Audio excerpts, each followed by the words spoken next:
And we're rolling. Hello and welcome to episode 14 of the Worlds Adrift Dev podcast from Boss Studios. Whoa.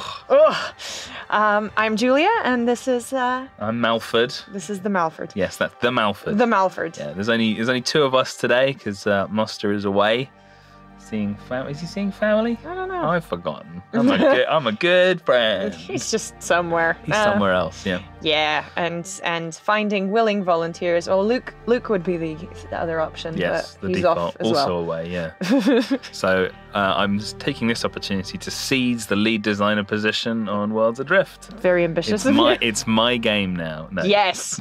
Make it yours. Just do it. Okay. I'm changing everything. Good. What are you changing? Well, I'm turning it into a first-person shooter. Ooh. Yeah, I'm still gonna physics-based. No physics. Oh wow. And every character is a different picture of me from my childhood. So you're shooting yourself as a child. Yeah, and every sound effect is screaming. Cool. Yeah. All right. So if you guys not can- too different to the current version of the game. A little change here and there, but not too bad. Yeah. Okay. Well, we've got something quite exciting this week. Very exciting. This week we are, this podcast is kicking off the Kahi celebration. The 12 days of Kahi. Yes. We're kicking them off today, Friday 30th, when this podcast airs. We're recording on not Friday. And we'll be ending on the 11th of December, which is the day update 29 is slated for. So interesting how that's exactly 12 days. I know, right? Yeah. It's How almost we like... planned that perfectly. almost like it was counted.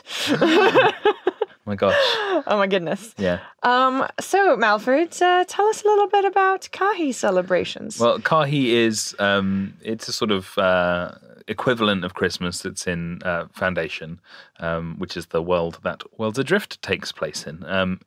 And it has some similarities to our Christmas in that it's, a winter festival with gift giving. But it's probably, in terms of the myths that we have here, the closest, more close to the sort of Krampus thing. The Kahi is a sort of malevolent spirit that supposedly exists, and so it's very much unlike our Christmas. Well, it's almost exactly like our Christmas in that there's a malevolent spirit that comes and kidnaps children. So the Kahi is this sort of dark spirit that supposedly whisks children away to the spirit world over if they've been disobedient.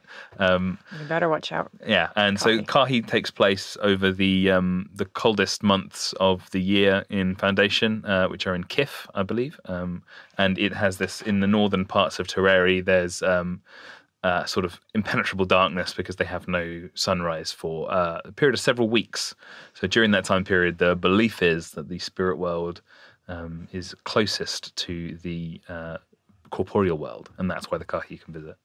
Ooh. So yeah, we're adding some stuff to the game that's related to the Kahi myth, because the Terrari people would dress up like this kind of creature called a Natik, and the Natik is this sort of big, terrifying beast that's supposedly so strong that it can kill demons and spirits, even despite only being a big creature.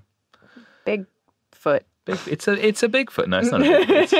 It's a little, it's fuzzy. A little Sasquatchy. Yeah, you'll see that. Yeah, you've got some sort of nice fur type covering for the suit and stuff. So yeah, you sort of look like a big bear or something.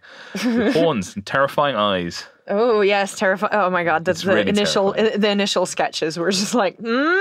Yeah, it's pretty. Yeah, essentially the Christmas in Worlds Adrift is pretty dark. It's physically dark, subject matter dark, just like real Christmas. Just like Malford, where are you from? Is this what they do in Italy? I don't think this is what they do in Italy. I'm not from Italy. I know. I'm just a bit Italian. Just a tiny bit Italian. But I mean, to be fair, a lot of my nonna used to tell me a lot about Christian folklore and things like that from Italy, and a lot of it is pretty dark. She spent a long time talking about the different levels of hell that you go to.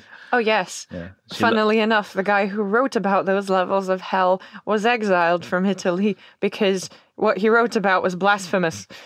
Well, and then now it's widely accepted. I mean, he basically, if we're talking about Dante, he put he did this interesting thing where he would take people he didn't like or disagreements with in the real world, including the Pope. Ah, yes. And then he would put them in hell. He put them in hell, and he was like, he'd have characters that would go up to him and be like, make sure you deliver a message to the Pope. This is where he's going when he dies. So you can see where that might ruffle some feathers. But I had, my nun there showed me diagrams. So a picture of the three-headed demon that is the devil. Are you sure she was practicing Christianity? Oh yeah. This was all just part of the faith. Yeah. Apparently, the Church of Satan, speaking of religions, has won the lawsuit against Chilling Adventures of Sabrina. Well, there you go. They won the lawsuit. Yes, they sued them for inaccurately portraying, I think it was Beelzebub, and or one of the demons, and they won. Wow. Well, wow. There we go. But I think Kahi celebrations are very akin to a lot of northern pagan stories. So I don't know, but Worlds always seems very Viking-y to me. Air Vikings. Well, they have different the different civilizations that we have in our lore have different sort of origin stories, and the Terrari are this sort of like blend of sort of pagan, but also sort of Native American and Inuit. So there's a lot of the. I mean, essentially, I have to try my best to sort of portray those things without a huge knowledge of those cultures themselves, but I try my best to make things feel inspired by. Inspired by, yeah. Oh, that's awesome. Also, this podcast is including a super special feature of Malford reading out an expert of the Kahi lore. Yeah, so the update that we're doing, this lore won't be in this update, but it will come in a bit later. So because you can't find it in the game just yet, I'm just going to do a reading of an excerpt from it. It's quite long. It's very mood setting. It's mood setting. So it's gonna go up to sort of a certain point where things start to get a little weird. And this and what you're reading is going to be broken up into various lore pieces, isn't it? Yeah, just like any other large lore piece, there'll be lots of segments. Awesome. Well, you guys can look forward to finding that. Indeed, and you can find out the ending. Yeah. Yeah. All right, and it's probably worth mentioning that we will be taking a break for the holidays, and I would like to. This is a personal request, you guys. I've been seeing some awesome sketches and stuff floating around the community. Oh, guys, I want to see more. I want to see all of your I know that people have been writing. Well, Murder Sauce is always writing music inspired by Worlds. There are some other community members. Odd Nova is back creating gorgeous videos of islands. Excellent. I've seen some absolutely delightful sketches. One including Cakesley did a little napkin ink sketch, which is just a floating island and a ship, and it is so cute. And I included it in the community spotlight roundup, which you can find on Steam. And more of that, you guys. Just take to the Creative Corner forums and post all your awesome stuff. It's such a pleasure to be seeing them, and some of the most like breathtaking ones are probably going to be mentioned in the community roundup. And we look forward to seeing what you get. Show us what you got.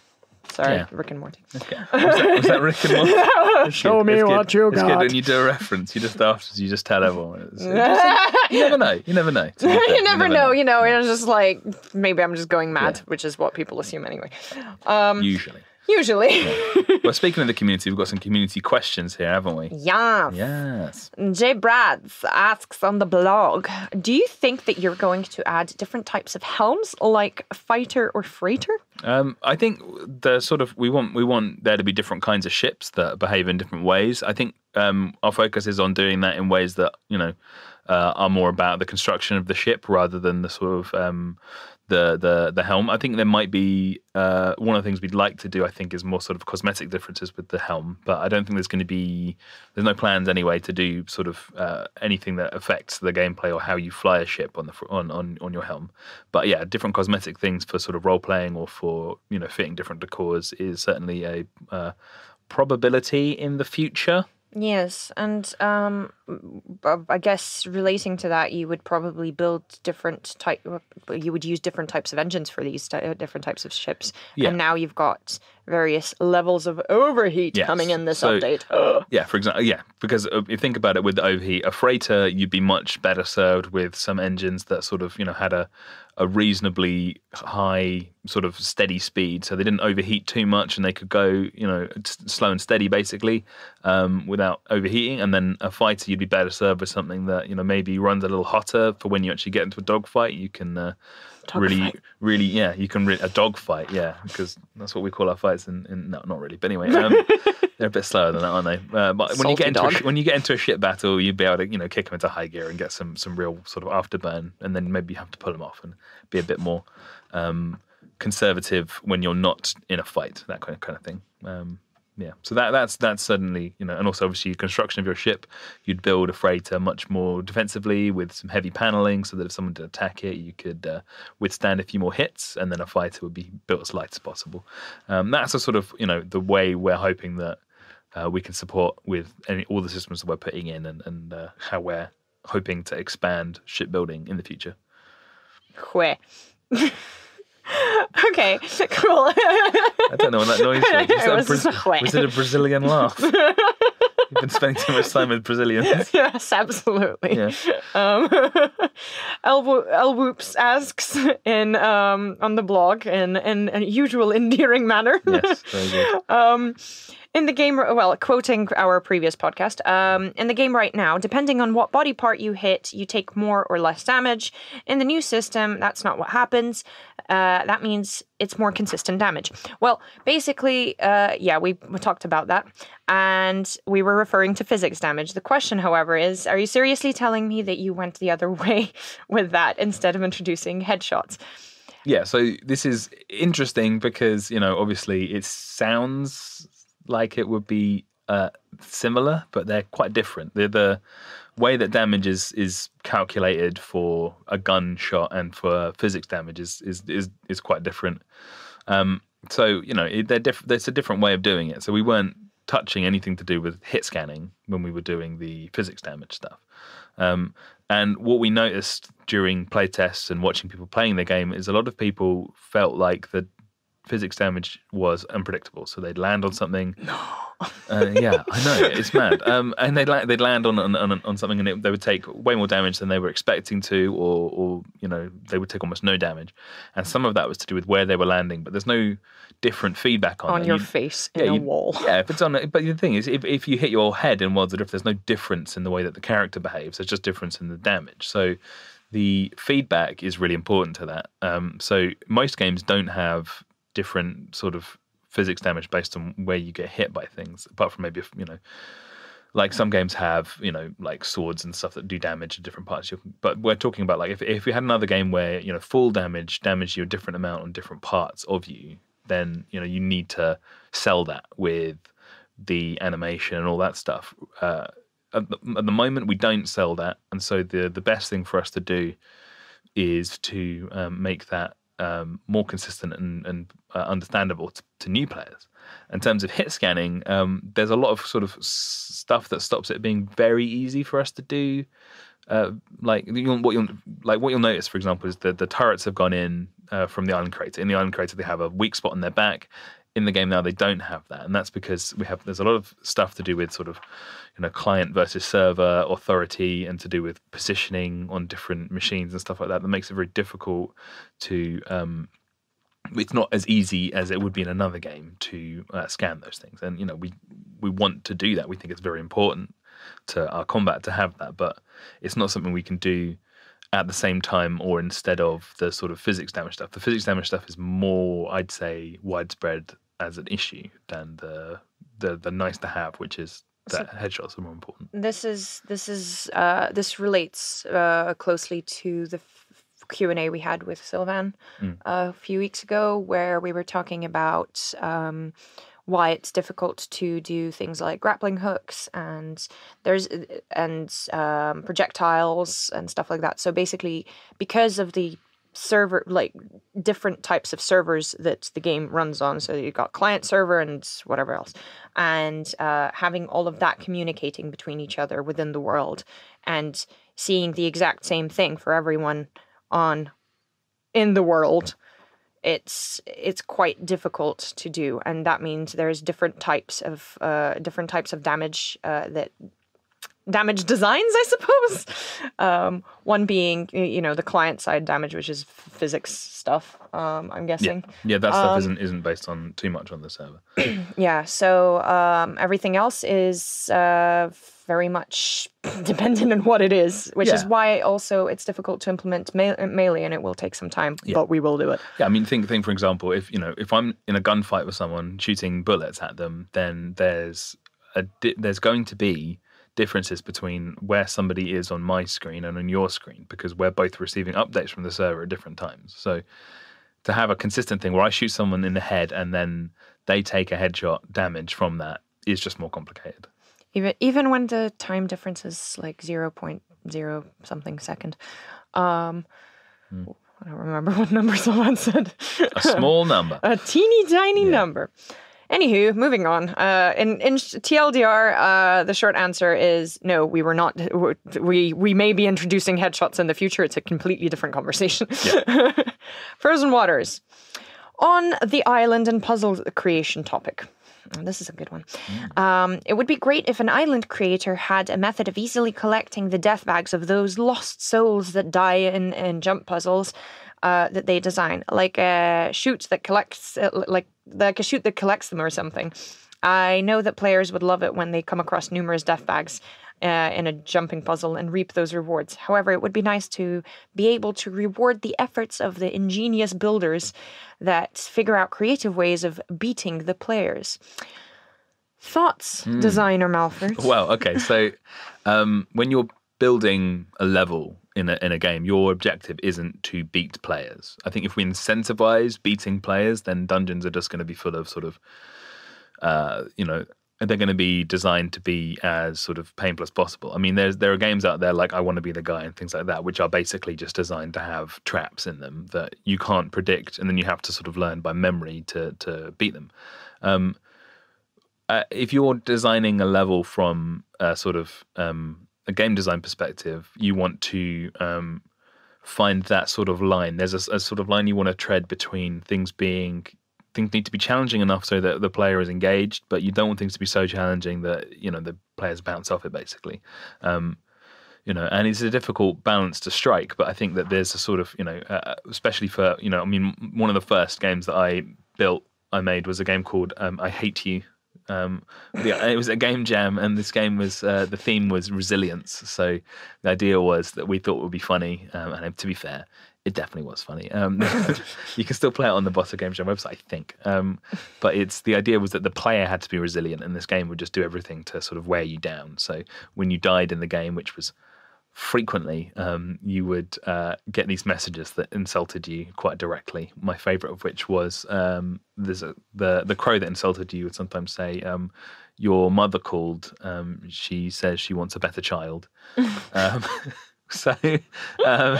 So we made this, and it was, you basically you start the game, and there's like you're a witch, and there's all these like dudes with pitchforks chasing after you, and you sort of have to keep dying. And then when you die, you get these tokens. But it's designed to be as unforgiving, and it has all these traps and things that are very difficult to avoid, like enemies that just come out of nowhere and sort of jump across the screen. And you've got to have either very quick reflexes or to just learn not to do that. And at the very end, when you find the devil, which I believe is actually impossible to get to because I put a platform too far away, so you can't get to it. But there's a reason. Yeah. This game is free. when you get to the devil, the first thing that happens when you land on the platform is he'll sort of with like unbelievable speed, he'll just like jet across the stage and he'll kill you in one hit. You can avoid that if you know it's coming, but Dark Souls won't take a hike. It's different. I'll get on Dark Souls in a second.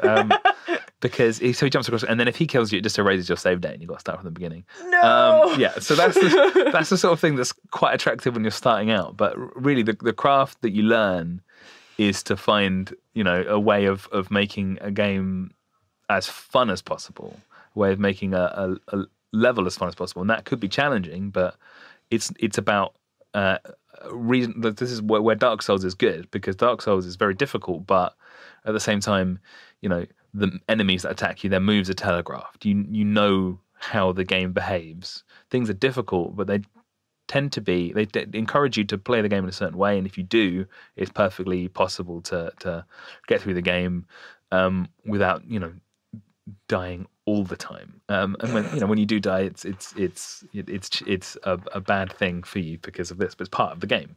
So they've built a game where it's tough but fair. I Hate You is a game that is tough and unfair.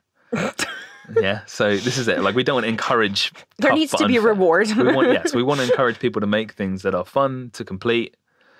So think about the best dungeons are ones that have kind of interesting set pieces, or things that you can sort of. They can be difficult, as I say, but you evaluate the challenge and you figure out what the route you need to take is, and you sort of you practice that and you're able to complete that, rather than the ones where you just go around a corner and there's like 7 turrets and they just blow you up. I mean, that's funny sometimes, but also it's not necessarily the sort of design that we'd want to reward with tons of free loot. But yeah, I mean, that's a good question, and it is interesting, and there's lots of I'd like to find some way of essentially rewarding island creators in general, but to be honest, there's a bunch of technical challenges with that because of the way that Steam's integration works. Because they're different apps, we don't necessarily have the data on who's who directly, so we can't, message players whose islands have got in the game very easily, unless we do that incredibly manually. I suppose what we could do is hire an intern for like 6 weeks to manually message everyone. That's probably the closest we'd get to it. That's... And yeah, so any takers? Yeah, so it's a difficult thing, and I would like to be able to give people like a unique piece of loot or something if their islands get in the game, that kind of thing. Yeah, that would be so cool. Man. So we're still thinking of ways of doing that. And last but not least, Durjam Gaming asks, remove islands in the future, you said? What do you mean? So this could there's a couple of ways that we remove islands from games. At the moment, that we remove islands when we do a wipe.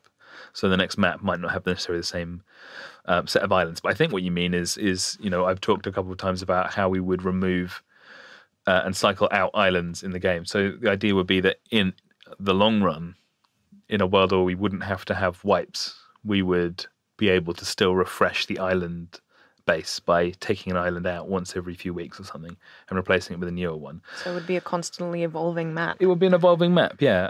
And that would sort of change things. The map makers wouldn't necessarily would have a little bit more of a ongoing job rather than, which might be good or might be bad. I don't know, but it would be, the point of it would be to so that we can have a chance for new islands to get in when we don't have wipes. So how it would as a player, you get to endlessly. There's it never gets old. Yeah, it would mean we would essentially be adding new content on a regular basis, and we can do that because we have so many islands that sit there in our backlog, or ones. There's been so many islands that since the last map went out that have come in that are great, and so we'd be able to start putting that sort of thing in.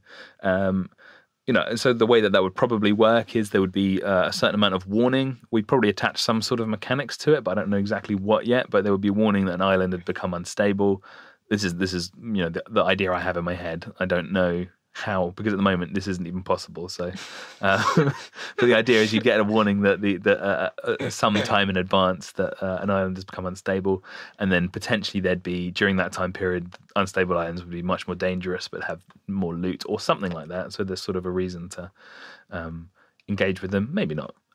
Maybe the opposite. Maybe they just become terrible. I don't know. But eventually the island would sink, and maybe that would happen during maintenance, or maybe you'd be able to, ideally you'd be able to see it. You'd see the island fall into the clouds below, and then a new island would emerge from beneath, and that would be great, wouldn't it? And it would have all new island, and we're going to have some mechanics tied into exploring different islands. So there might maybe just the reward would be you'd have that island ticked off as one you'd explored, so that you could have bragging rights that you'd seen islands that no one else can when they start playing. Maybe, I don't know, but that's the sort of idea of it. But yeah, the core of it is that we want to be able to keep evolving the map and change things without having to wipe the world. Yeah. That's a good gap. That's the kind of gap both ways. I'm just thinking about like how massive the game is and how amazing it is that we're actually getting away with making it. Yeah, I know. Like, what's going on? It's so ambitious. And the world that we've already built is incredible. And the things that, are on the horizon are even more incredible. It's just like the entire concept is mind-blowing. Yeah, I'd like to be able to actually implement some of the things we've done. We do get, to be fair, we've had a really good time period the last sort of few months where we've really been able to roll out content and actually do work, which, we sort of had a time period where we were doing so much groundwork that it was difficult to get updates out, which I think was very frustrating for both the designers and the fans of the game. Well, right now, fortunately, we've also got a lot of background work happening with performance and generally the groundwork that we've been talking about in terms of like the core game and server-side issues and client issues and all that jazz is being addressed like as a top priority. Yeah, that stuff is really getting better, which is nice to see. So, onwards and upwards. Onwards and upwards. Into the skies. So, what we can do now, should we do the outro? We'll do the outro first, and then once I've done the outro, if you want to listen to some lore, you can just hang around. You can just hang out, and then I will just do a nice reading. Yeah. In my most dramatic. Well, I've got a cold, so it's going to be even more dramatic. Yeah. And slightly nasal, just a little though. No, it's fine. It's fine. I mean, you're British. Yeah, that's what we sound like, British. Nasal. If you're leaving us now, thank you very much for listening to episode number 14 of the Worlds Adrift podcast. As mentioned before, we're taking a break for the busy holiday season and suggest you do the same. Chill. Happy Kahi, everyone. Yes, happy Hope you Kahi. get lots of nice socks. And don't get kidnapped by the... what was the name of the beast? The Kahi. I thought I confused it with the demon that scares off the Kahi. That's right. an antique. So, okay. If you would like to get in touch with us, you can do so on worldsadrift.com, on facebook.com/worldsadrift, on Twitter @worldsadrift, or you can speak to us directly. I will be linking our Twitter names below. With that, we have been Malford and Julia. And we bid you goodbyes. We love you. And stay awesome. All right. So settle in. If you're still here, get yourself a nice cup of something hot. Ribena, maybe. And let's have a reading. Okay. In my youth, I was a traveller. My plan was to visit the entire Foundation, but a dramatic injury put a stop to that a few years ago. One of my more memorable adventures from my youth involves an enterprising Terrari by the name of Umka, who I met one Kip in Pin. She was trading various traditional trinkets from her homeland. Many of them depicted a dark figure with long, indistinct limbs. It was the Kahi. There's a period of 6 weeks during Kif where the sun doesn't rise in the frozen north of Terrari. It is a period of festivity and celebration, but also of solemnitude and reverence. It is said that the dark weeks are when the spirit world passes closest to Foundation, and it is at this time that the Kahi comes to prowl. The story goes that the Kahi will take children, specifically children who do not listen to their elders, and drag them to the spirit world, never to be seen again. Umka and I talked a long time about the Kahi and the sacred Kahi Ceremony, meant in part to ward the spirit off. I concluded that I simply had to see it for myself and invited myself to stay with Umka and her family during Kif. I was simply trying to fully understand an important cultural event. It had nothing to do with the fact that Umka was, and still is, quite beautiful. Upon my arrival in Toreri, I was struck by a few things. Firstly, I'd never felt such cold in all my life. I was very glad for the furs that Umka brought with her to greet me at that port. Secondly, I soon found out that my limited Toreri wouldn't get me very far. However, it would improve over the season, but every conversation was a challenge. Finally, Umka's words had done nothing to prepare me for the depths of the darkness. It felt somehow darker than night. There was something more imposing about it, almost like it tugged at the edges of your vision. Soon we arrived at the settlement, however, and the lamps that hung from every available hook, rope or corner helped to keep the darkness at bay. The lamps were astounding.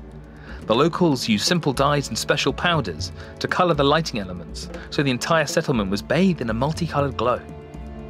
Umka led me to a gathering of people around a bonfire, and we sat and watched the proceedings together. I assumed that Toreri used the myth of the Kahi as a way of scaring the children into behaving, but the entire community engages in the rituals meant to keep it away with an almost frightening earnestness. Even the oldest and wisest members of the community seem to believe that the Kahi is a real threat. That doesn't mean the Kahi ceremony is an entirely stoic affair, however. We sat in a circle around the elders and listened to tall tales of spirits and men. There was an exchange of handmade gifts and artworks as a way of showing appreciation for loved ones. Many of the adults in the group were wearing whimsical hats fashioned from the spoils of a long kif hunting trips and singing songs. One man wearing a giant set of antlers sang a beautiful haunting song about a type of creature known as Natik. Natik are apparently creatures so ferocious and dangerous that they are the only things capable of killing the Kahi. It was at this point that the lights began to dim. I saw a shape approaching from the darkness. The stories and songs began to fade away. I looked to Umka for reassurance, but she had bowed her head and was whispering something under her breath. I have to admit this whole thing was starting to get to me. Everyone around me was bowing towards the shape and whispering. I decided to follow suit and duck down. I began to see some features of the shape as it approached the bonfire. It seemed humanoid in composition, but it had great, big, red eyes, imposing horns, and a gaping maw. It slunk unnaturally towards us, not making a sound. My fear soon gave way to shame, though, as I realized the shape was, in fact, a man in a suit. Furry, thick, and with a terrifying mask, but a suit nonetheless. Umka looked up at my face, which had gone quite pale, and stifled a giggle. At this point, the rest of the group raised their heads and arms and began chanting something I couldn't understand. The man in the suit danced around the fire with strange jerking motions. The ceremonial suit is a representation of a Natik. The idea is that Natik terrify the Kahi, so hopefully the suit will trick it into leaving the village alone. The light shone with fresh brightness and the chants got louder and more fervent. A carafe was passed around containing strong wine. I don't remember a great deal after that point. The next morning I woke in Umka's family hut under a stack of fur and blankets. The warmth made it difficult to emerge from under it, but I had a powerful thirst which overpowered my comfort. When I walked into the central room, her mother and father, Enola and Arnak, were sitting by the fire stirring a pot of something that smelled amazing. They turned to me with warm smiles and offered me a mug of warm tea and a box wrapped in colourful paper. I took a sip of delicious tea, thanked her for the gift and opened it. It was a beautiful hand-carved bone knife made by Enola herself. The craftsmanship was exceptional, and the blade was amongst the sharpest I'd seen. I still keep it in a drawer by my bed. Shortly after, Umka herself came in from the cold, trailing snow and mud on the rug. She was dragging a knapsack full to bursting with herbs and plants. It seemed she had been out to the local storehouse for some essentials. She accepted a bowl of stew from her parents, and we settled in to enjoy breakfast together. Much of the rest of my time in Toreri passed like this. We would spend our time relaxing in the warmth of the family hut for the day, then at regular intervals we would venture out to the bonfire to sing, dance and drink wine. The strange thing about having no sunlight is that there's no way to tell when one day ends and another begins. Time begins to lose meaning and it's easy to become disorientated. After some period of time, could have been a week, maybe 2, my perception of things started to warp. The darkness started to feel more immense and oppressive. The lights felt like they were somehow less effective. I don't know how best to describe it. But the sky seemed to throb and swell in the corner of my eye. It was during this period where stranger things started to happen. We received word that some of the children in a nearby community had gone missing.